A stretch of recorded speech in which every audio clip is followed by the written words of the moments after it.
Hi guys, welcome back to my YouTube channel study Ram. आप सभी का स्वागत है। आज देखेंगे हम प्रेजेंट कंटिन्यूअस का एडवांस पार्ट है।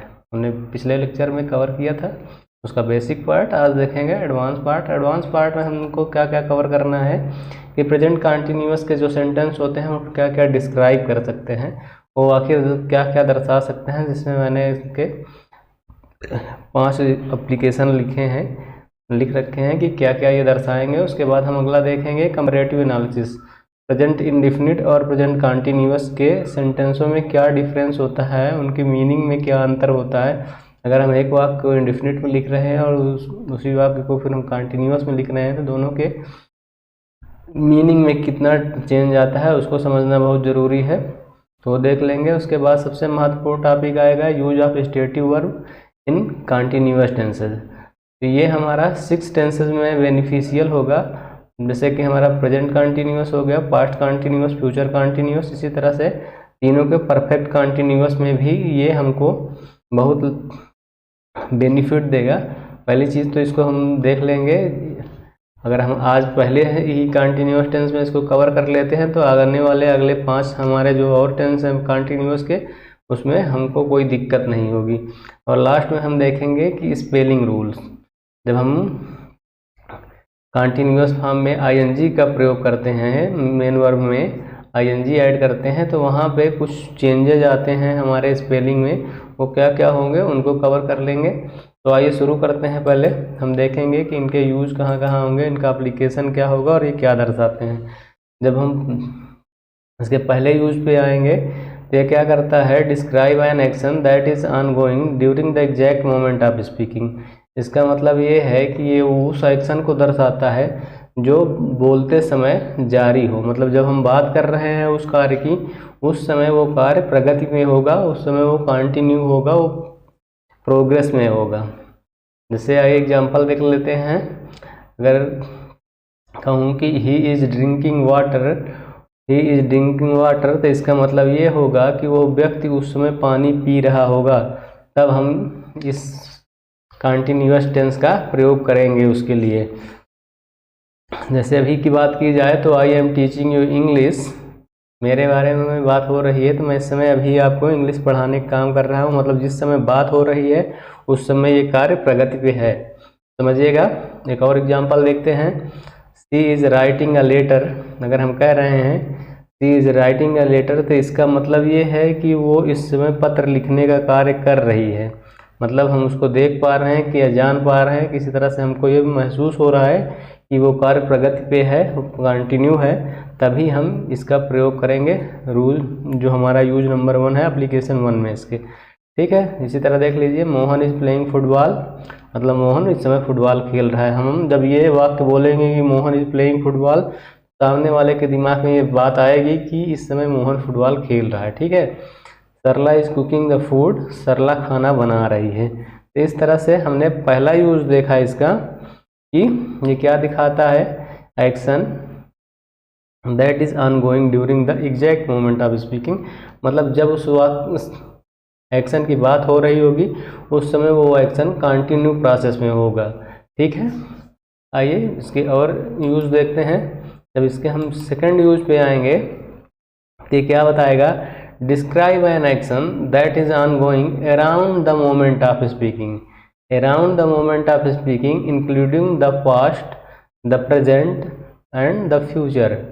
मतलब अभी हमने पहले देखा कि वो बोलते समय जारी होगा, ठीक है। लेकिन दूसरा एक टाइप का एक्शन क्या हो सकता है कि वो बोलते समय तो जारी हो सकता है या नहीं भी जारी हो सकता, लेकिन उसके अराउंड द मोमेंट, मतलब आगे पीछे वो चल रहा होगा। हो सकता है कि वो पास्ट में भी जारी रहा हो, प्रेजेंट में चल रहा है और फ्यूचर में भी जारी रह सकता है। आइए कुछ एग्जाम्पल के माध्यम से समझते हैं। जैसे पहला एग्जाम्पल है, Rohan is writing a novel. आप सब जानते हैं कि नावल मतलब उपन्यास, और उपन्यास लिखना कोई 2-4 मिनट, घंटे 2 घंटे 4 घंटे की बात नहीं होती है। ये एक लंबी प्रक्रिया होती है। जब राइटर लिखने का शुरू करता है तो कुछ सोचता है, उस पर शुरू करता है, लिखते लिखते हो सकता है 2-4-6 महीने लग जाते हैं।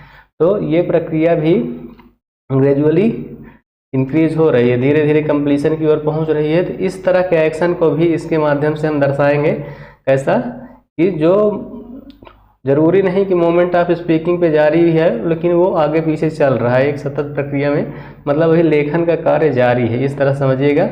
वैसे अभी आप लोगों के बारे में हम बात हो कि आप लोग क्या कर रहे हैं आजकल, क्या पढ़ाई लिखाई चल रही है, तो वहाँ कहा जाए कि दे आर स्टडिंग इंग्लिश, वो इंग्लिश का अध्ययन कर रहे हैं। इंग्लिश का अध्ययन करना आप समझ रहे हैं, पढ़ ही रहे हैं, कोई 2-4 घंटे की बात होती नहीं है। हम लोग फर्स्ट क्लास से ही पढ़ना शुरू किए हैं और अभी तक जारी है, प्रगति पे है। तो इस तरह के मतलब काम को भी हम दर्शा सकते हैं इसके माध्यम से, प्रेजेंट कंटिन्यूअस के माध्यम से, मतलब हम इंग्लिश का अध्ययन कर रहे हैं। लेकिन इस समय ये नहीं है कि हम बात कर रहे हैं तो उस समय वो किताब लिए बैठे ही हैं, लेकिन नहीं, वो पढ़ाई में क्या कर रहे हैं, इंग्लिश पढ़ रहे हैं। ठीक है, इस तरह के भी एक्शन को हम दिखाएंगे।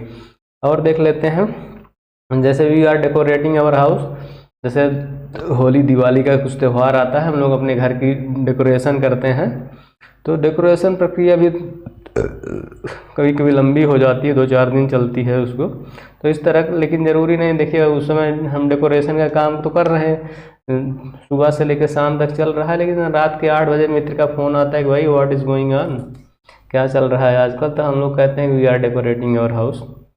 उस समय वो कार्य जारी नहीं है, लेकिन तो हमारे कहने का मतलब ये है कि इस समय हम ये कार्य कर रहे हैं। ठीक है, एक और एग्जांपल देखते हैं, she is learning to drive bike. अगर कोई लड़की है, गाड़ी चलाना सीखती है, तो ये आप जानते हैं, चाहे हम सीख रहे हो, कोई भी सीख रहा हो, तो सीखने की प्रक्रिया जो होती है वो ऐसा नहीं होता है कि हम चाबी लगाए, स्टार्ट किए, चल दिए।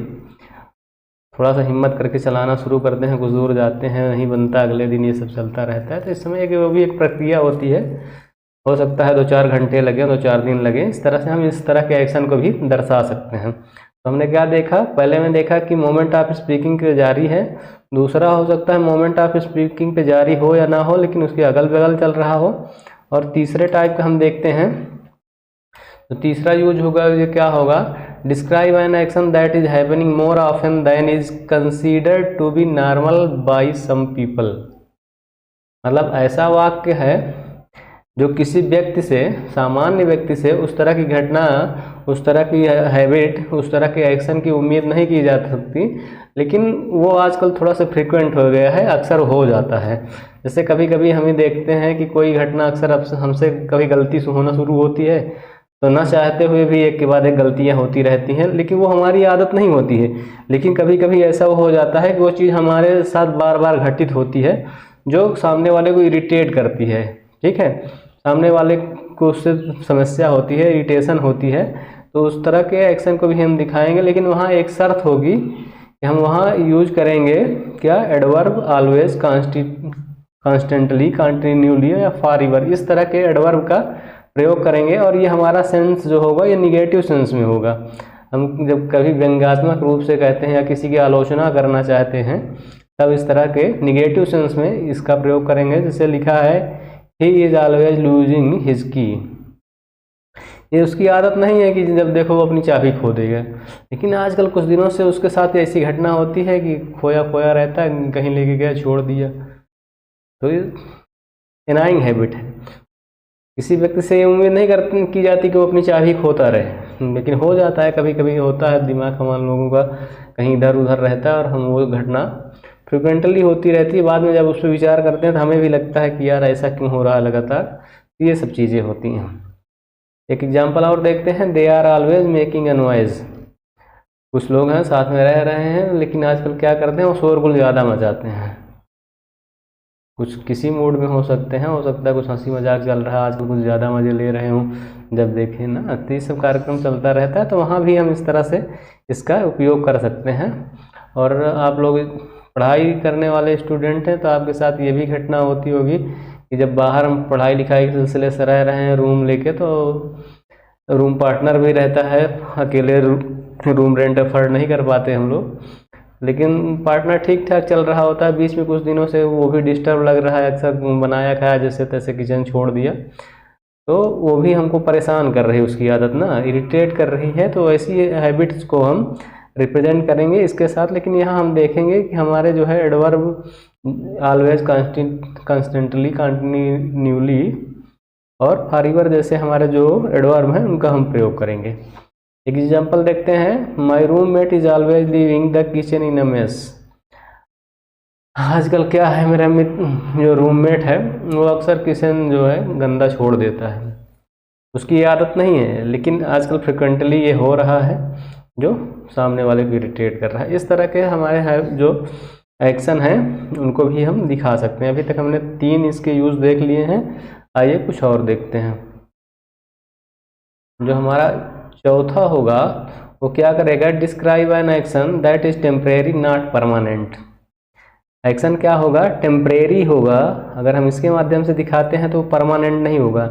जैसे एग्जाम्पल देखते हैं, Ravi is working in RTO office this month. यहाँ ये दिस मंथ लगा हुआ है तो ये भी क्या बता रहा है कि टेम्परेरी काम है।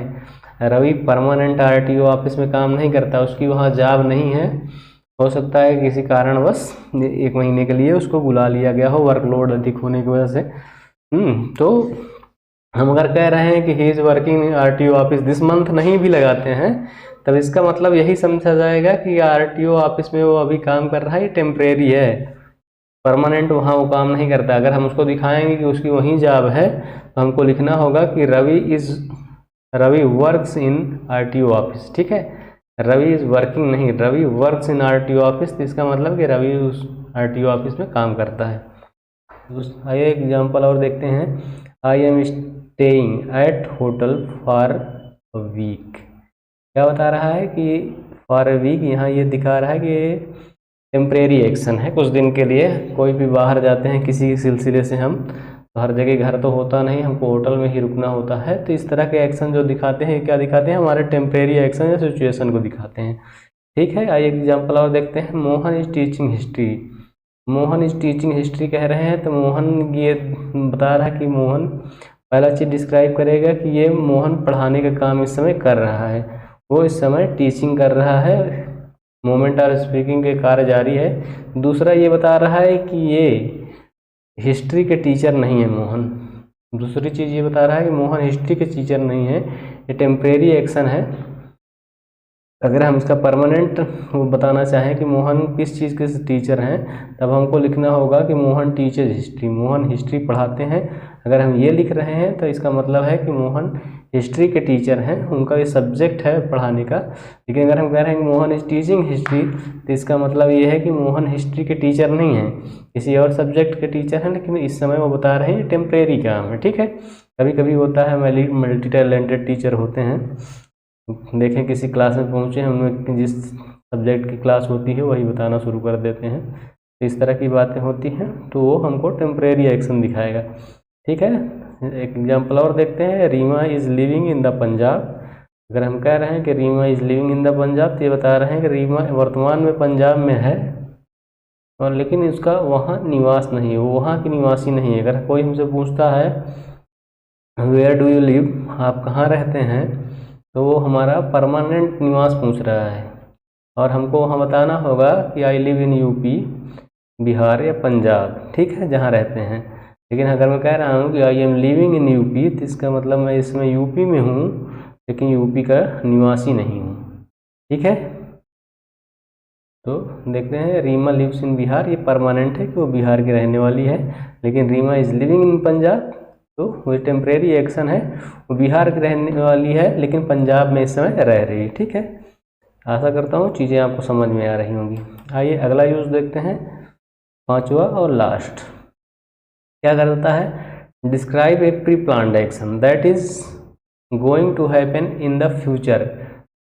पहले से प्लानिंग किया हुआ कोई काम है जो फ्यूचर में होने वाला है, भविष्य में होने वाला है, लेकिन इसको तब हम इस कंटिन्यूअस के माध्यम से दर्शाएंगे, specially when decision was made earlier.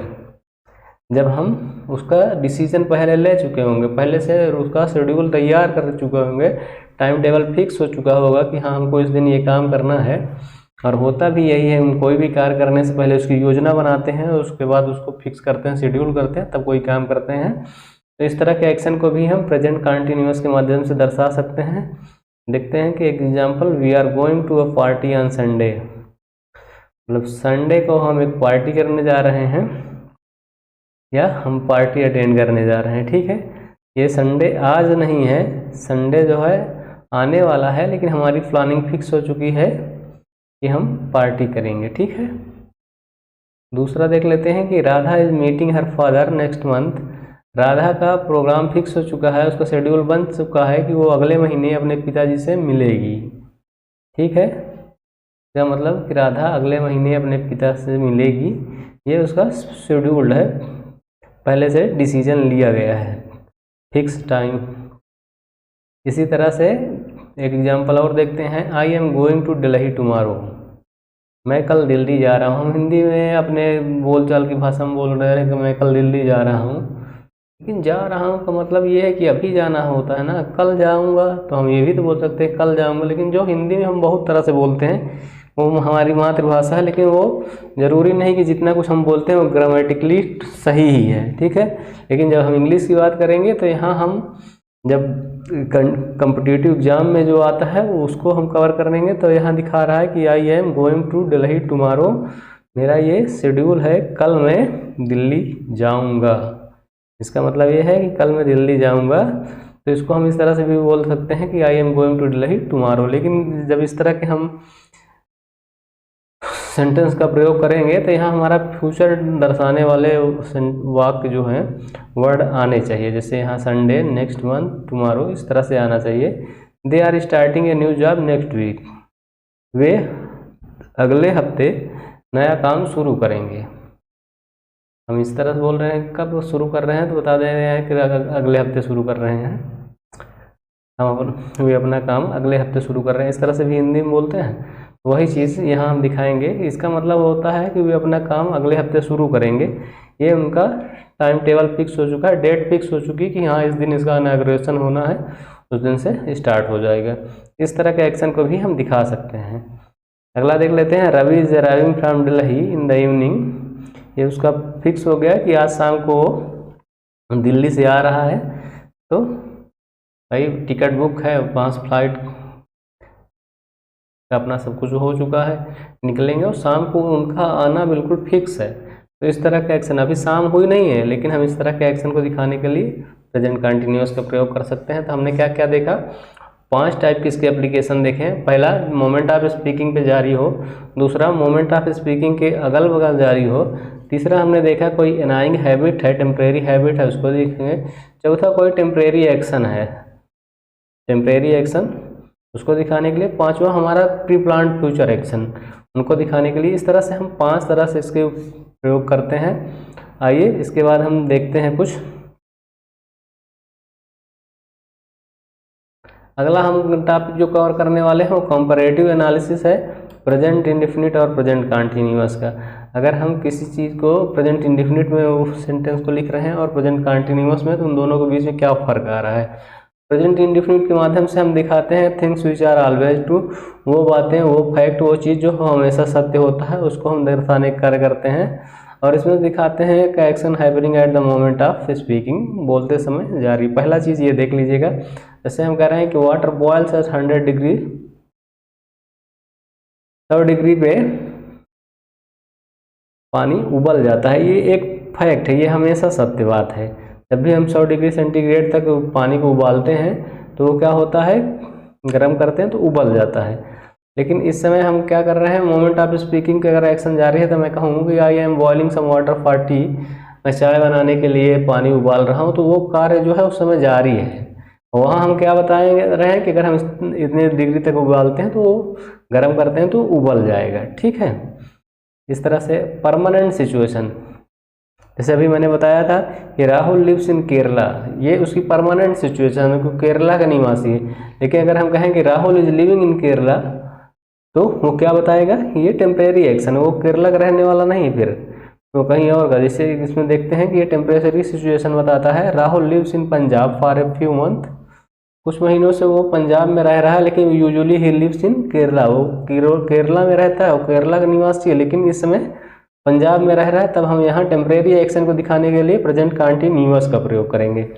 इसी तरह दिखाते हैं तीसरा हम प्रयोग देखते हैं। इंडेफिनिट में हम क्या देखेंगे, हैबिट या थिंग्स वी डू रेगुलरली। हमारी कोई आदत है या कोई रूटीन है जिसको हम लगातार परफॉर्म करते हैं, तो उस तरह के एक्शन को हम दिखाने के लिए प्रेजेंट इंडेफिनिट का प्रयोग करते हैं। जैसे एक एग्जांपल देखते हैं, I drink coffee every morning.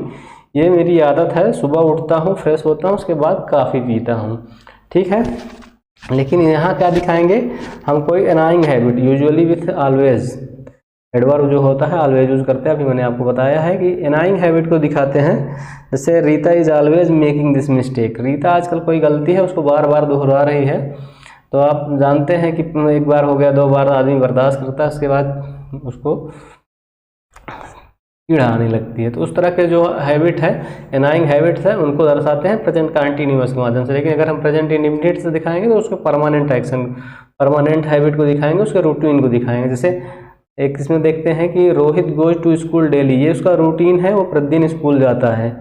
और इधर देख रहे हैं Sonu is always coming late in the class. ये सोनू हमेशा नहीं आता है लेट। अगर हम यहाँ ही इज ऑलवेज कमिंग लिख रहे हैं तो इसका मतलब ये उसकी आदत नहीं है, परमानेंट आदत नहीं है, लेकिन कुछ दिनों से अक्सर वो लेट हो जा रहा है, पता नहीं कैसे आ रहा है, कहाँ घूमते टहलते आ रहा है ना। इस तरह की चीज़ें दर्शाने के लिए हम प्रेजेंट कंटिन्यूअस का प्रयोग करेंगे। अभी तक हम 3 इसके देख लिए हैं एनालिसिस। अब आइए और कुछ देखते हैं। चौथा दिखाता है future event which are part of a time table. अगर कोई शेड्यूल टाइम टेबल है तो उसके माध्यम से हम प्रेजेंट इंडेफिनिट के माध्यम से दिखाएंगे। जैसे फ्लाइट है, उसका टाइम टेबल फिक्स है, कितने बजे वो प्रतिदिन आती जाती है। तो उसके बारे में कोई पूछे कितने बजे जाती है, तो हम कहेंगे the flight leaves eight 8 PM, मतलब फ्लाइट इतने बजे प्रतिदिन टेक ऑफ होती है।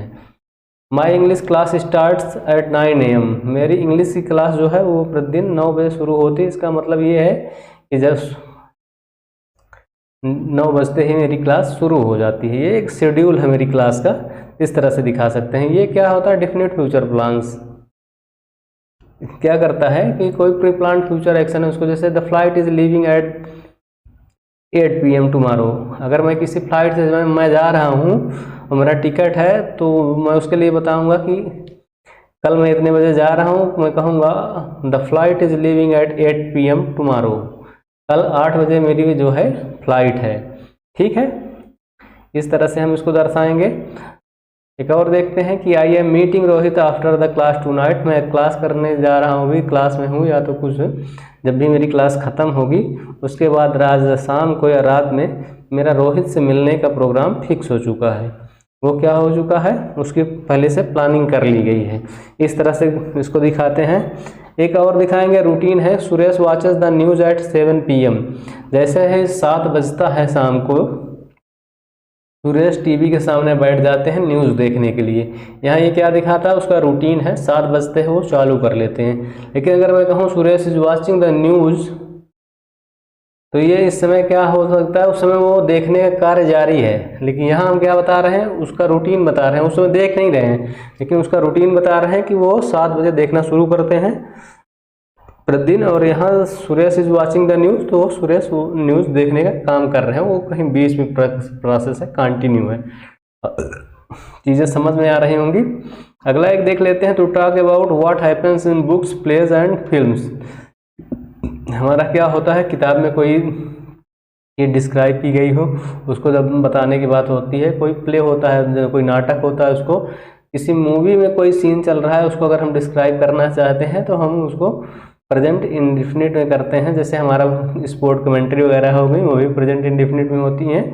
तो इस तरह से दिखाएंगे। जैसे at the end of film, हम किसी मूवी की बात कर रहे हैं, उसमें क्या होता है कि अंत में जो है डिटेक्टिव किलर को पकड़ लेता है। तो हम कैसे बताएंगे, the detective catches the killer.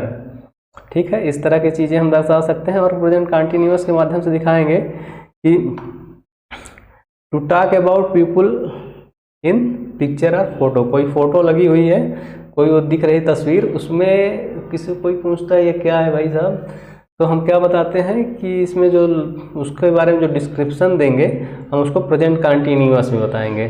जैसे एक तस्वीर लगी हुई मेरी माता जी की, वो एक झील के किनारे टहल रही हैं, तो उसको देखकर मैं अगर उसको डिस्क्राइब करना चाहूँ तो मैं बोलूँगा my mother is walking beside a lake.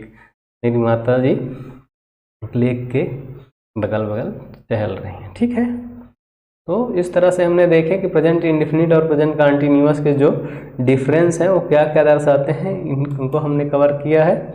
आइए अब अगला देखते हैं महत्वपूर्ण टॉपिक, सबसे use of stative verbs. Use of stative verbs ये हमको 6 टेंस में बेनिफिशियल होगा हमारे लिए, प्रेजेंट, पास्ट, फ्यूचर के कंटिन्यूअस और परफेक्ट कंटिन्यूअस में।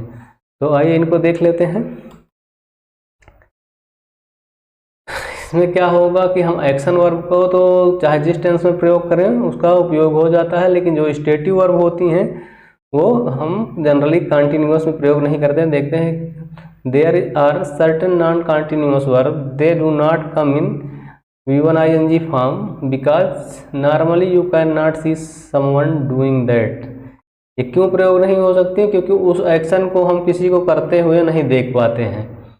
और उस तरह की जो वर्ब है ये नीचे मैंने लिख रखी है। पहली है वर्ब ऑफ परसेप्शन, अनुभूति संबंधित, जो हमारे सेंस ऑर्गन है उनसे जो हम महसूस करते हैं उसको हम करते हुए नहीं देख पा रहे हैं। पहले जैसे देखते हैं क्या क्या है वो वर्ब, जैसे see, taste, hear, smell, seem, appear, sound, feel, look. इस तरह की जो हमारी वर्ब हैं, अगर हमारी आँख खुली तो हमें कुछ ना कुछ दिखने लगता है, वहाँ हम कोई एक्शन नहीं करते हैं। टेस्ट करना मतलब कुछ हम मुंह में खाए तो हमारी जो क्या है सेंस ऑर्गन है वो हमको तुरंत बताते हैं कि ये अच्छा है, इसका टेस्ट खराब है, तुरंत हमको वहाँ हमको कुछ नहीं करना पड़ता, वो हमारे सेंस ऑर्गन जो है वो डिस्क्राइब करते हैं। जैसे कहीं कोई कुछ चीज़ बजा तो हमको तुरंत वो सुनाई दे जाता है। ठीक है, कहीं शोरगुल हुआ, कुछ हुआ तो वो हमको सुनाई दे जाए, वहाँ हम कोई काम नहीं कर रहे हैं। लेकिन अगर हम अपनी इच्छा से कोई काम कर रहे हैं, जैसे गाना सुन रहे हैं, तो वहाँ हम हियर नहीं लिसन करते हैं। ठीक है, तो वो चीज़ इसी तरह स्मेल में है। अगर हम कहीं बैठे हैं, कोई सुगंध आ रही, दुर्गंध आ रही है तो हमको महसूस हो जाती है, हम तुरंत, वहाँ हम कोई काम नहीं कर रहे हैं। इसी तरह सीम, अपीयर, साउंड मतलब कोई चीज़ सुनकर महसूस करना। ठीक है, फील, लुक, ये सब। आइए बारी बारी से इनको देख लेते हैं। जैसे लिखा है इट इज़ स्मेलिंग फाउल, अगर कहीं से दुर्गंध आ रही है तो हम वहाँ ये नहीं बोलेंगे कि इट इज़ स्मेलिंग फाउल, क्योंकि वहाँ जैसे दुर्गंध आई हमको महसूस हो गया, हमारे सेंस ऑर्गन ने उसको बताया कि दुर्गंध आ रही है, हम वहाँ कोई एक्शन नहीं कर रहे हैं। ठीक है, लेकिन तो उसको हम कैसे लिखेंगे? इट स्मेल्स फाउल, बहुत बदबू आ रही। ठीक है, बहुत बदबू है, इस तरह से हम कहेंगे। अच्छा, तो लेकिन अगर इसको हम कहीं महसूस कर रहे हैं सूंघ के, तब उसको हम कंटिन्यूअस में प्रयोग कर पाएंगे। जैसे एग्जांपल देखिए, Sita is smelling the dish to identify the spices used in it. हम क्या करते हैं, हमारे सामने कभी कोई डिश आती है, अच्छा सा व्यंजन बन के आता है, तो उसको देख के हम सूंघ के महसूस करते हैं कि यार कितनी अच्छी खुशबू है, क्या क्या पड़ा हुआ है इसमें ना।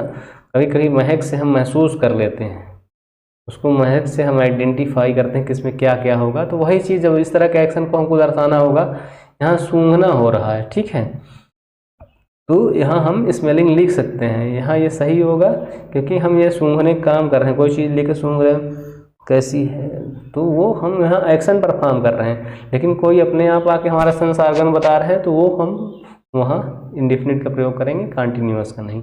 इसी तरह देखते हैं टेस्ट का। जैसे हम कोई अंगूर खाए और वो हमको खट्टे महसूस हुए, क्या दीज ग्रेप्स आर टेस्टिंग सूर, क्या हम टेस्टिंग कहेंगे? क्यों नहीं कहेंगे? क्योंकि हम जैसे खाते हैं, हमारी जीभ हमको बताती है कि इसका स्वाद खट्टा है। स्वाद महसूस करना वो हमारे सेंस ऑर्गन का काम है, उसमें हम कुछ नहीं कर रहे हैं, हम ना चाहेंगे तब भी वो बता देगा। लेकिन अगर हम इसका कंटिन्यूअस में प्रयोग नहीं करेंगे तो फिर इस करेंगे कैसे? हम इसका इंडेफिनिट में प्रयोग करेंगे, कहेंगे दीज ग्रेप्स टेस्ट श्योर। ठीक है, इन अंगूरों का स्वाद खट्टा है, हम इस तरह से कहेंगे। लेकिन अगर हम किसी चीज़ का स्वाद ले रहे हैं, चख के, कोई चीज़ चेक करने के पर्पज से कर रहे हैं कि चेक खा के चेक करें, तब वहाँ हम टेस्टिंग का यूज कर लेंगे। जैसे देखते हैं Reena is tasting the soup to see if it needs more salt. महिलाएं खाना बनाती हैं, खाना बनाने के बाद उसको चख कर देखती हैं कि इसमें मसाले सही पड़े हुए हैं, नमक सही है कि नहीं, कि और नमक की आवश्यकता है। तो इस तरह जब हम टेस्ट करते हैं, वहाँ हम एक एक्शन परफॉर्म करते हैं और उसको डिस्क्राइब करने के लिए हम इसका कंटिन्यूअस में प्रयोग कर सकते हैं। ठीक है, ध्यान रखिएगा ये चीज़। तो हमने देखा कि स्मेल, टेस्ट, हियर। अच्छा, हमको कुछ चीज़ सुनाई दे रहा है तो वहाँ भी हम हियरिंग नहीं कहेंगे, तो हियर का प्रयोग करेंगे। स्मेल देख ही लिए हैं, सी का भी इसी तरह प्रयोग देखते हैं। आइए, जैसे I saw you in the market yesterday, मैंने कल तुमको मार्केट में देखा। तो ये नहीं कहेंगे I was seeing you in the market yesterday, मैं कल तुमको देख रहा था। वहाँ तो जैसे हम घूम रहे हैं, हमारी नज़र पड़ी तो हमको दिख ही जाएगा, वहाँ हम कोई एक्शन करेंगे, आंख बंद कर लेंगे तो भले ना दिखे, लेकिन आंख हमारी खुली रहेगी तो वो एक्शन हमको वो दिखाई पड़ जाएगा, वहाँ हम कोई कार्य नहीं कर रहे हैं। लेकिन अगर जब सी का मतलब मीट होगा, किसी से मिलने का होगा, जैसे कहूँ कि I am seeing you tomorrow, इसका मतलब ये है कि मैं कल तुमसे मिलूँगा। ठीक है, मैं कल तुमसे मिलूँगा, I am seeing you tomorrow. ठीक है, तो यहाँ हम इसका सीइंग का प्रयोग कर सकते हैं। इसी तरह हमारी एक बहुत महत्वपूर्ण वर्ब है अपीयर। अपीयर का 3 मतलब होता है। पहला, जब हम अपीयर से मतलब होगा सीम, अपीयर का मतलब होगा सीम, कोई चीज़ प्रतीत होना, वहाँ हम आईएनजी फॉर्म का प्रयोग नहीं करेंगे। लेकिन जब इसका मतलब होगा कम बिफोर, किसी के सामने आना, तब वहाँ हम इसका आईएनजी में प्रयोग करेंगे, मतलब कंटिन्यूअस में प्रयोग करेंगे। और इसी तरह देखते हैं टू बी पब्लिश, जब इसका अर्थ होगा प्रकाशित होना, प्रकाशित करना, किसी चीज़ का पब्लिश होना, तब हम वहाँ क्या करेंगे, आईएनजी का प्रयोग कर लेंगे। जैसे एक एग्जाम्पल के माध्यम से समझते हैं। This question paper contains 150 questions, one of them appears very difficult. यहाँ हम क्या कर रहे हैं, हम जैसे एग्ज़ाम देने जाते हैं, हमारे एग्ज़ाम पेपर में जो होते हैं बहुत सारे क्वेश्चन रहते हैं, तो वहाँ कुछ क्वेश्चन ऐसे होते हैं हमको जो बहुत कठिन लगते हैं। तो यहाँ वो लगने का मतलब वो प्रतीत होता है, हमको महसूस होता है, तो वहाँ हम आईएनजी का प्रयोग नहीं करेंगे। अब क्या करेंगे, वहाँ हम आईएनजी का प्रयोग नहीं करेंगे, वहाँ हम क्या करेंगे, लिखेंगे कि one of them appears, not appearing, मतलब कंटिन्यूअस में नहीं, उसका इंडेफिनिट में प्रयोग करेंगे। इसी तरह दूसरा एग्जांपल देखते हैं। Kareena Kapoor is appearing on the stage, Kareena Kapoor is appearing on the stage, मतलब कोई शो है जिसमें करीना कपूर स्टेज पे आ रही हैं, वहाँ मतलब वो एक्शन परफॉर्म किया जा रहा है, जिस वजह से हम क्या करेंगे, उसको कंटिन्यूअस में प्रयोग कर लेंगे, वहाँ सही होगा। इसी तरह से अगला देख लेते हैं। The Forbes magazine is appearing next month, Forbes magazine एक मैगजीन है जो अगले मंथ प्रकाशित हो रही है, पब्लिश हो रही है। तो यहाँ उससे मतलब पब्लिश होने से है, तो यहाँ हम उसका आईएनजी में प्रयोग कर लेंगे, जो सही होगा। ठीक है, तो इस तरह से हम इसको देख लेते हैं। इसकी verb of possession, verb of possession आधिपत्य से संबंधित जो हमारी अधिकारिता दर्शाने वाली वर्ब होती हैं, उनके प्रयोग में हमको क्या क्या सावधानी रखना है। जनरली इनका हम प्रयोग कंटिन्यूअस में नहीं करेंगे, प्रोग्रेसिव टेंसेस में नहीं करेंगे, बाकी अदर टेंस में कर सकते हैं। जैसे एक वोन, हैव, पजेज, कंप्राइज, कंसिस्ट, कंटेन और बिलोंग। इस तरह से जैसे हम कहें कि he is owning a car, तो यहाँ ये सेंटेंस गलत होगा, क्योंकि किसी चीज़ पे मालिकाना हक होना, किसी चीज़ का स्वामी होना, उसमें कोई एक्शन नहीं है, वो हमारा एक अधिकार दिखाता है। तो हम उसको क्या लिखेंगे कि ही ओन्स अ कार, उसके पास एक कार है या वो एक कार का मालिक है। ठीक है, इस तरह से इसको वो करेंगे। अगला एग्जाम्पल देखते हैं। This book is belonging to me, ये कहना बिल्कुल गलत होगा, क्योंकि कोई बुक मुझसे संबंधित है तो उसमें कोई एक्शन नहीं हो रहा है, हाँ उसका जो है संबंध मुझसे है। तो ये दर्शाने के लिए हम हमेशा इंडेफिनिट का प्रयोग करेंगे और लिखेंगे this books belongs to me, ये किताब मुझसे संबंधित है। ठीक है, तो इस तरह से प्रयोग करेंगे। जैसे और एग्जांपल देखते हैं कंसिस्ट का। The water consist of hydrogen and oxygen. यहाँ हम जानते हैं, साइंस के जो बच्चे हैं वो समझते होंगे कि हमारा जो पानी है, वाटर है, वो हाइड्रोजन और ऑक्सीजन के अणुओं से मिलकर बना हुआ होता है। तो इस तरह से हम यहाँ लिखेंगे water consist of, consist of, comprise का मतलब भी कंसिस्ट ऑफ ही होता है। तो यहाँ कंसिस्ट और कंप्राइज का दोनों का प्रयोग कर सकते हैं, लेकिन जब हम कंप्राइज का प्रयोग करेंगे तो वहाँ लिखेंगे water comprise hydrogen and oxygen, of वहीं लगाएंगे, क्योंकि कंप्राइज का मतलब ही होता है कंसिस्ट ऑफ। ठीक है, इस तरह देख लेते हैं। जैसे इंडिया कंप्राइजेज 28 स्टेट्स, भारत 28 राज्यों का एक संघ है, उनसे मिलकर बना हुआ है। तो ये दिखाना चाहते हैं ना कि हम लिखेंगे कि इंडिया कंप्राइजिंग 28 स्टेट, ऐसे कुछ नहीं करेंगे। ठीक है, इस तरह से इनका प्रयोग करेंगे। इसी तरह कंटेन है, इसका भी प्रयोग जब हम करते हैं तो आईएनजी में अवॉइड करेंगे। और देख लेते हैं एक महत्वपूर्ण वर्ब है जो हैव है। हैव का मतलब जब अधिकार दिखाना होगा, जब हैव का अर्थ अधिकार दिखाना होगा तो हम हैव में आईएनजी का प्रयोग नहीं करेंगे। जैसे कहूँ कि I am having a computer, तो इस तरह से इसका प्रयोग नहीं करेंगे।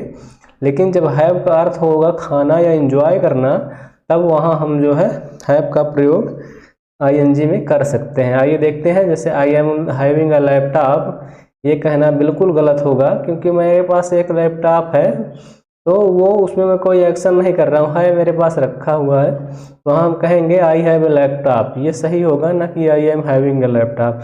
लेकिन जब खाना खाने या कुछ करने का काम होगा, डिनर करने, इस तरह से हम हैविंग का प्रयोग कर सकते हैं। कहूँ आई एम हैविंग लंच, मतलब मैं दोपहर का खाना खा रहा हूँ, तो उस समय ये सही होगा क्योंकि वहाँ एक एक्शन हो रहा है खाने का। ठीक है, आई एम हैविंग फन, मैं एंजॉय कर रहा हूँ, तब भी वहाँ एक्शन परफॉर्म हो रहा है।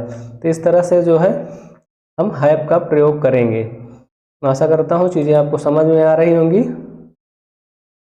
आइए इसका और एक उपयोग, जो तीसरा प्रयोग है उसको देखते हैं कैसे इसका यूज होगा। वर्ब ऑफ फीलिंग, जब भावनाओं से संबंधित वर्ब होती हैं उनका भी प्रयोग हम कंटिन्यूअस में अवॉइड करते हैं। जैसे love, like, hate, adore, dislike, want, wish, please, trust, hope, desire, it's, इस तरह की जो हमारी वर्ब है इनका हम कंटिन्यूअस में प्रयोग अवॉइड करते हैं। जैसे अगर कहूँ कि राम इज लविंग सीता, भाई प्यार करना क्या होता है आप लोग बताइए। जब हम किसी को चाहते हैं तो वहाँ कोई एक्शन करते हैं, वो हमारी एक मनोदशा होती है, वो हमारी एक भावना होती है, हमारा उससे दिल से लगाव होता है, वहाँ कोई एक्शन नहीं होता। तो उसको हम ये नहीं कह सकते कि आई एम लविंग। अब आप दूसरा वाला लव ना समझिएगा जिसका मतलब आप समझ रहे हैं कि एक एक्शन परफॉर्म हो रहा है, तो वो गलत है। ठीक है, इस तरह से हम लिखेंगे Ram love Sita. Most children are liking ice cream, ज़्यादातर बच्चे क्या कहते हैं, आइसक्रीम पसंद करते हैं। तो यहाँ लाइकिंग नहीं, लाइक करना मतलब पसंद करना, तो उसमें कोई एक्शन नहीं कर रहे, हाँ उनको पसंद आती है, तो वहाँ हम क्या करेंगे, मोस्ट चिल्ड्रेन लाइक आइसक्रीम लिखना सही होगा। ठीक है, दूसरा देख लेते हैं। I am hungry, I want something to eat, मैं कह रहा हूँ मैं भूखा हूँ और मैं कुछ खाना चाह रहा हूँ। ठीक है, I want something to eat, ना कि आई एम वांटिंग समथिंग। चाहना मतलब किसी चीज़ की इच्छा प्रकट करना, कुछ चीज़, वहाँ कोई एक्शन नहीं होता है, बस वो मेरे अंदर की एक भावना है कि मुझे भूख लगी, मुझे कुछ चाहिए, वो हमारे सेंस ऑर्गन बता रहे हैं। ठीक है, इसी तरह कहेंगे रोहिणी इज हेटिंग राहुल, अगर कोई किसी से घृणा करता है तो वहाँ कोई एक्शन नहीं करता, वो उसकी भावना होती है, उसके दिल में उसके प्रति नफरत होती है, वो चीज़ होता है, तो वहाँ हम कहेंगे रोहिणी हेट्स राहुल। ठीक है, आई adore my parents not adorning, क्योंकि एडोर करना, किसी का सम्मान करना, किसी की इज्जत करना, उनके प्रति सम्मान की भावना रखना, इसमें कोई एक्शन नहीं होता है। ठीक है, तो यहाँ भी हम इस तरह से बाकी जो भी वर्ब हैं इन सबको कोशिश करिएगा कि कंटिन्यूअस में इनका प्रयोग ना किया जाए, और जब भी इनका प्रयोग किया जाए तो वहाँ एक चीज़ समझिएगा कि क्या एक्शन परफॉर्म हो रहा है कुछ उसमें, या कि हमारे सेंस ऑर्गन कर रहे हैं, या कुछ ऐसा हो रहा है। ठीक है, आइए इसका जो चौथा यूज है देख लेते हैं। वर्ब ऑफ थॉट्स, मस्तिष्क क्रियाओं से संबंधित जो वर्ब है हमारी, जो हमारे विचार विमर्श से होता है, उस तरह की जो क्रियाएं हैं उनका भी प्रयोग हम इंडेफिनिट में करते हैं, कंटिन्यूअस में अवॉइड करते हैं। जैसे think, know, mean, mind, remember, suppose, notice, recognise, imagine, understand, comprehend and prefer, इस तरह के जो वर्ब हैं हमारी, तो इनका हम अवॉइड करते हैं प्रेजेंट कंटिन्यूअस में प्रयोग, बेसिकली किसी भी कंटिन्यूअस टेंस में। लेकिन जो कुछ महत्वपूर्ण वर्ब हैं जैसे थिंक, नो, इस तरह की हमारी जो वर्ब हैं इनको हम आइए डिटेल में देख लेते हैं। जब थिंक का मतलब होगा बिलीव, कुछ चीज़ मानना, विश्वास करना होगा, तब ये हमारी नॉन कंटिन्यूअस वर्ब होगी, यहाँ हम आईएनजी का प्रयोग नहीं करेंगे। जैसे मैं कहूँ I am thinking that Mohan is a good student, यहाँ मैं कुछ सोच नहीं रहा हूँ, ये मेरा ओपिनियन है, मेरी राय है, मेरा विश्वास है कि मैं ऐसा सोचता हूँ कि मोहन एक अच्छा लड़का है, एक अच्छा स्टूडेंट है। ठीक है, तो हम लिखेंगे I think that Mohan is a good student. ये मेरा मानना है, ये मेरा विश्वास है। ठीक है लेकिन जब थिंक का मतलब होगा, थिंक अबाउट जब कहेंगे तो हाँ हम इसका मतलब कुछ सोचना, किसी चीज़ के बारे में विचार विमर्श करना। जब हम वहाँ कोई चीज़ सोच विचार कर रहे होंगे तब वहाँ हम आईएनजी के प्रयोग करेंगे। जैसे यू लुक सीरियस, तुम बड़े गंभीर दिखते हो। What are you thinking about, किस बारे में सोच रहे हो। कभी कभी ऐसा होता है कि आप अकेले में बैठ के किसी चीज़ के बारे में चिंतन कर रहे हैं, वहाँ एक एक्शन परफॉर्म कर रहे हैं, वो एक्शन मेंटल होता है, आप उसके विषय में दिमाग लड़ा रहे होते हैं कि क्या हो रहा है, तब वहाँ हम इसका प्रयोग कर सकते हैं। लेकिन जब भी हम इनका प्रयोग करेंगे वहाँ हमको ये चीज़ देखना बहुत ज़रूरी होगा, क्या यहाँ एक्शन परफॉर्म हो रहा है। इसी तरह थिंक ऑफ मतलब कंसीडर, किसी चीज़ के बारे में जो हम सोच विचार करते हैं, बहुत फ़ायदा नुकसान सब कुछ सोच के उसको करते हैं। तब जैसे अगर मैं कहूँ इसी तरह एक थिंक अबाउट का और देख लीजिए, I am thinking about what I happened. अगर हमारे साथ कोई घटना घटित हो जाती है, चाहे वो अच्छी हो या बुरी हो, कभी कभी अगर कुछ अच्छा हो गया या बुरा हो गया, तब हम अगर उसको कई दिनों तक सोचते रहते हैं, कहीं बैठते हैं तो हमारे दिमाग में आता है यार कैसे अचानक हो गया ये चीज़, हमने तो ऐसा नहीं किया था, क्या हुआ, कुछ समझ नहीं आया। कभी कभी ये चीज़ हमारे दिमाग में वो चलती रहती, हम उसके बारे में मंथन करते रहते हैं, मनन करते रहते हैं। तो वो चीज़ हम जब डिस्क्राइब करना चाहेंगे तो वहाँ हम कर सकते हैं। इसी तरह जब देखते हैं Ravi is thinking of giving up his job, Ravi अपनी जॉब छोड़ने के बारे में सोच रहा है। कंसीडर करना, विचार विमर्श करना, उसमें क्या होता है कि आप बहुत दूर तक सोचते हैं कि पता नहीं दूसरी जॉब मिलेगी कि नहीं मिलेगी, कितनी सैलरी होगी, क्या फ़ायदा नुकसान होगा। तब वहाँ आप बहुत कुछ सोचते हैं, उस पर एक एक्शन परफॉर्म करते हैं। तो इस तरह के जो एक्शन होंगे उनको हम कॉन्टिन्यूअस में बना सकते हैं। ठीक है, इसी तरह जैसे एक देख लेते हैं नो से संबंधित, I am knowing the boy who has stolen your watch. आपकी घड़ी चोरी हो जाती है और उसके संबंध में कोई पूछता है कि किसी से पूछते हो कि यार मेरी घड़ी अभी चोरी हुई है, क्या आप देखे हो किसी को, तो वो बताता है कि I am knowing the boy who has stolen your watch. मैं जानता हूँ, जान रहा हूँ। तो मतलब नो मीन्स जानना, जानना का मतलब कोई उसमें एक्शन नहीं है। यहाँ नोइंग कहना बिल्कुल गलत होगा। हम क्या कहेंगे, I know the boy who has stolen your watch, मैं उस बच्चे को जानता हूँ जिसने तुम्हारी घड़ी चुराई है। ठीक है, तो इस तरह से इसका नो का प्रयोग भी करेंगे आईएनजी फॉर्म में, कॉन्टिन्यूअस फॉर्म में उसको अवॉइड करेंगे।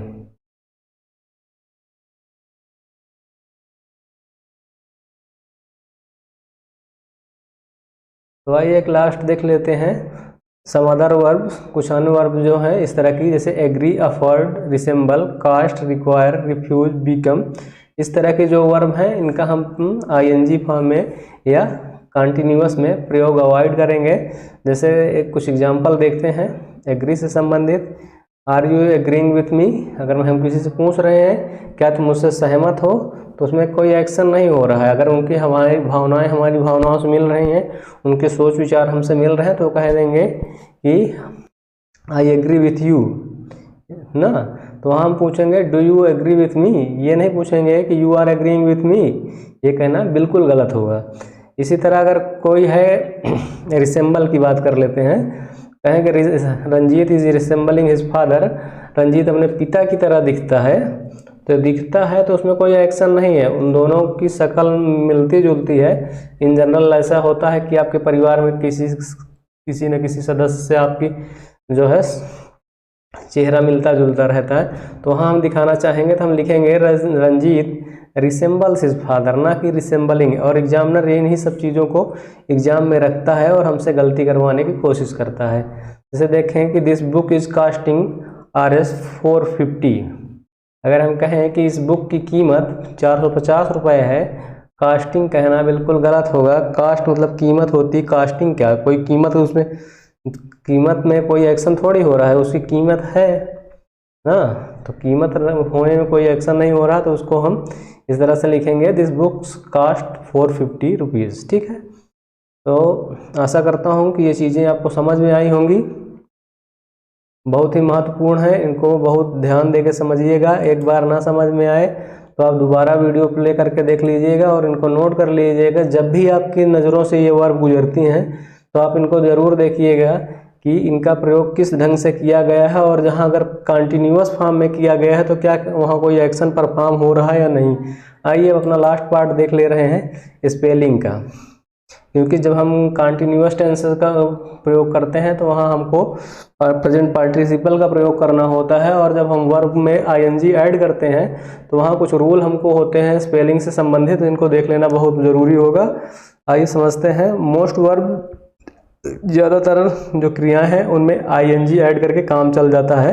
जैसे टीच है तो उसका टीचिंग हो जाएगा, रीड है तो रीडिंग हो जाएगा, प्ले से प्लेइंग हो जाएगा, टॉक से टॉकिंग, इस तरह से हो जाता है इन जनरल। लेकिन बहुत सारी वर्ब हैं जिनमें जो वर्ब लास्ट में ई से समाप्त हो रही हैं होगी, उनमें हम क्या करते हैं, जब आईएनजी जोड़ना होता है तो हम ई को ड्रॉप कर देते हैं, उसके बाद आईएनजी ऐड करते हैं। जैसे हम देखें राइट लिखना, यहाँ पे लास्ट में ई है तो जब हम आईएनजी ऐड करेंगे तो ये ई हमारा हट जाता है, हम लिखते हैं writing. Close closing, change changing, drive driving, जैसे लास्ट में सब में ई आया है और ई हट के यहाँ पे ऐसे हुआ है। तो इस तरह से बहुत सारी वर्ब हैं, इस चीज़ ध्यान रखिएगा। जब भी इस तरह की वर्ब आएंगी उनको यहाँ चेंज करते समय ये ध्यान रखें, एग्जामिनर यहाँ भी गलती करवाता है हमसे। दूसरी वर्ब है वर्ब एंडिंग इन आई ई। जब कोई वर्ब आई ई में समाप्त हो रही होगी तो उसको हम जब आई एन जी ऐड करना होगा, पहले इस आई ई को वाई में चेंज करेंगे, उसके बाद फिर हम आई एन जी लगाएंगे। जैसे डाई, जब हम इसका बनाएंगे प्रेजेंट पार्टिसिपल तो हम लिखेंगे D Y I N G. Lie, lying, इसी तरह वाई मतलब प्रतिस्पर्धा करना, तो यहाँ भी वाई एन जी करेंगे। इसका एक एक्सेप्शन ये है कि अगर यहाँ इसका समझिएगा, ये वाई भी है और ई से समाप्त हो रहा है, जब इसमें हम ऐड करते हैं आई एन जी तो यहाँ ई हटता नहीं है, ये इसका एक्सेप्शन है, तो ये वैसे ही रह जाता है। डाई मतलब रंगना, जिससे हम बाल डाई करते हैं, इस तरह से। और सबसे महत्वपूर्ण है वर्ब्स एंडिंग इन सी। जैसे वर्ब हमारी है जो ई में सी में ख़त्म होती है, जैसे पैनिक, ट्रैफिक, इस तरह की, तो वहाँ हम क्या करते हैं, ऐड के बिफोर, पहले के को ऐड करते हैं before adding I N G. मतलब आई एन जी लगाने से पूर्व हम के का प्रयोग करते हैं, के ऐड कर लेते हैं। जैसे पैनिक, तो जब हम इसका पैनिकिंग करेंगे तो यहाँ क्या होगा, सी के बाद के आएगा तब फिर आई एन जी लगाएंगे। ट्रैफिक, तो ट्रैफिकिंग करेंगे तो यहाँ पे सी के बाद के ऐड करेंगे तब आई एन जी ऐड करेंगे। बहुत महत्वपूर्ण चीज़ें हैं, छोटी छोटी हैं, लेकिन यहीं से एग्जाम में क्वेश्चन राइज करता है। ठीक है, अब लास्ट में देखते हैं verbs ending in CVC. CVC का मतलब कॉन्सोनेंट, वाउल और कॉन्सोनेंट, मतलब लास्ट में कॉन्सोनेंट हो, उसके पहले सिंगल वाउल हो। इस तरह की जो हमारी वर्ब होती है उसमें क्या करते हैं, double the last letter. Last letter को क्या करते हैं, डबल कर देते हैं। जैसे हम देखें हैं रन, RUN, यहाँ पे लास्ट में कॉन्सोनेंट है, उसके पहले हमारा वाउल आया हुआ है, उसके बाद कॉन्सोनेंट है। तो जब हमारा कॉन्सोनेंट से समाप्त हो रही हो कोई वर्ब, उसके पहले वाउल हो, सिंगल वाउल, तब जब उसमें आईएनजी ऐड करते हैं तो लास्ट लेटर को हम डबल कर देते हैं। जैसे रनिंग, कट से कटिंग, बेग से बेगिंग, हिट से हिटिंग, इस तरह सीट पीट, इस तरह से बहुत सारी वर्ब हैं जिनका हम प्रयोग करते समय ये ध्यान देंगे। इसके भी दो एक्सेप्शन हैं। पहला वोमिट, यहाँ पे भी वो दिख रहा है, लेकिन जब हम वोमिटिंग करते हैं तो यहाँ जब हम वोमिट में आईएनजी ऐड करते हैं, वोमिटिंग करना नहीं, तो यहाँ हम इसको टी डबल नहीं करते। इसी तरह टारगेट से टारगेटिंग होता है, तब भी इसका प्रयोग हम आईएनजी में नहीं करते हैं। तो इस तरह से हमारा आज का टॉपिक कंप्लीट होता है, और हमने इसके एडवांस पार्ट को देखा, जिसमें हमने सबसे पहले क्या देखा था कि हम इसका यूज कहाँ कहाँ करते हैं। उसके बाद फिर हमने कंपैरेटिव एनालिसिस देखा। कंपैरेटिव एनालिसिस के बाद हमने क्या देखा कि यूज ऑफ स्टेटिव वर्ब, जिसमें बहुत सारी वर्ब देखा कि उनका आईएनजी फॉर्म कैसे अवॉइड करना है, कंटिन्यूअस में उनका प्रयोग कैसे अवॉइड करना है। लास्ट में हमने स्पेलिंग रूल देखे। आशा करता हूँ कि आपको चीज़ें समझ में आई होंगी। अगर आपको कहीं कुछ डाउट होता है तो आप कमेंट सेक्शन में कमेंट करिए, और वीडियो को लाइक करिए, अपने दोस्तों के साथ शेयर करिए, और सबसे बड़ी बात कि सब्सक्राइब करना ना भूलिएगा, ताकि हमारा हौसला और बढ़ता जाए। और अच्छा करने की कोशिश करें। और अगली वीडियो हमारी जब भी आए तब आपको नोटिफिकेशन मिल जाए। उसके लिए आपको क्या करना है, सब्सक्राइब करने के बाद बेल आइकन को प्रेस कर लेना है। ठीक है, तब तक आप लोग अध्ययन जारी रखिए, लगे रहिए। मिलते हैं नेक्स्ट वीडियो लेक्चर में, जिसमें हम प्रेजेंट परफेक्ट टेंस को कवर करेंगे।